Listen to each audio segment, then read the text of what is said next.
আন্দোলন, সংগ্রাম আর বিক্ষোভে উত্তাল গোটা দুনিয়া। এবার সেই ঢেউ আছড়ে পড়েছে ইউরোপের উঠানেও। ব্রিটেনের রাজধানী লন্ডনে বিক্ষোভে নেমেছে লাখো মানুষ। বার্তা সংস্থা রয়টার্স বলছে, ইংল্যান্ড ও ব্রিটেনের পতাকা হাতে নিয়ে বিক্ষোভকারীরা মিছিল করেন। পুলিশের সঙ্গে তাদের ধস্তাধস্তিও হয়। সাম্প্রতিক সময়ে যুক্তরাজ্যের ইতিহাসে এটি ডানপন্থীদের অন্যতম বৃহৎ সমাবেশ। ডানপন্থীদের এই সমাবেশে ভার্চুয়ালি যুক্ত হয়ে সমর্থন জানিয়েছেন মার্কিন ধনকুবের ইলন মাস্ক।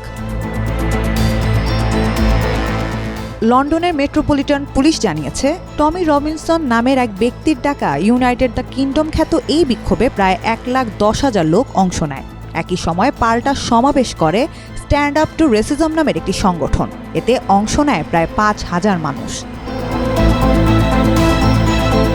লন্ডন পুলিশ বলছে, টমি রবিনসনের ডাকা মিছিল অনুমোদিত পথ ধরে হোয়াইট হল সড়ক দিয়ে এগিয়ে যাওয়ার কথা ছিল, কিন্তু বিক্ষোভকারীরা ভিন্ন দিক দিয়ে যাওয়ার চেষ্টা করলে সহিংসতা ছড়িয়ে পড়ে। তখন পুলিশ সদস্যদের উপর বোতল, ফ্লেয়ার ও নানা বস্তু নিক্ষেপ করা হয়। এমনকি তারা লাথি ঘুষিরও শিকার হন। এতে 26 জন পুলিশ আহত হয়েছেন। তাদের মধ্যে 4 জনের অবস্থা গুরুতর। এ ঘটনায় পুলিশ মোট 25 জনকে আটক করেছে। তবে কর্মকর্তারা বলছেন, এই আটক অভিযান কেবল শুরু। সহকারী কমিশনার ম্যাট টুইস্ট বলেন, যারা এই ধরনের বিশৃঙ্খলায় জড়িত ছিল তাদের শনাক্ত করা হচ্ছে।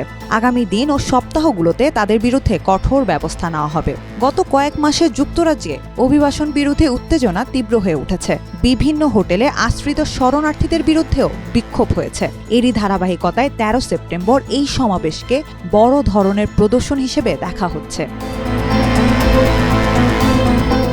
বিক্ষোভকারীরা প্রধানমন্ত্রী কেয়ার স্টারমারের বিরুদ্ধে স্লোগান দেন এবং হাতে রাখা প্লে কার্ডে লিখে আনেন, ওদের বাড়ি পাঠাও।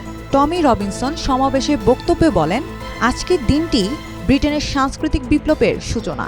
আমরা দেশপ্রেমের জোয়ার দেখিয়ে দিলাম।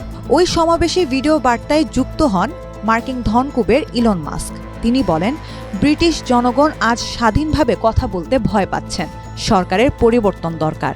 এর আগে মাস্ক যুক্তরাজ্যে রবিনসন সহ কয়েকজন ডানপন্থী নেতাকে প্রকাশ্যে সমর্থন জানিয়েছিলেন। টমি রবিনসনের আসল নাম স্টেফেন ইয়াক্সলি লেনন। তিনি নিজেকে রাষ্ট্রের দুর্নীতি উন্মোচনকারী সাংবাদিক বলে দাবি করেন। এদিকে সাম্প্রতিক মাসগুলোতে জনপ্রিয়তায় শীর্ষে থাকা অভিবাসন বিরোধী রাজনৈতিক দল রিফর্ম ইউকে রবিনসন থেকে দূরত্ব বজায় রাখছে। তার বিরুদ্ধে রয়েছে একাধিক ফৌজদারি মামলার রায়। অভিবাসন এখন ব্রিটেনের সবচেয়ে বড় রাজনৈতিক ইস্যু। অর্থনৈতিক মন্দার উদ্বেগকেও ছাপিয়ে গেছে এই প্রসঙ্গ। চলতি বছর এ পর্যন্ত 28,000-এর বেশি শরণার্থী ছোট নৌকায় চ্যানেল পাড়ি দিয়ে ব্রিটেন প্রবেশ করেছে। এই বিরোধিতা করে ইংল্যান্ডের রাস্তায় সর্বত্র লাল সাদা পতাকা টাঙানো হচ্ছে।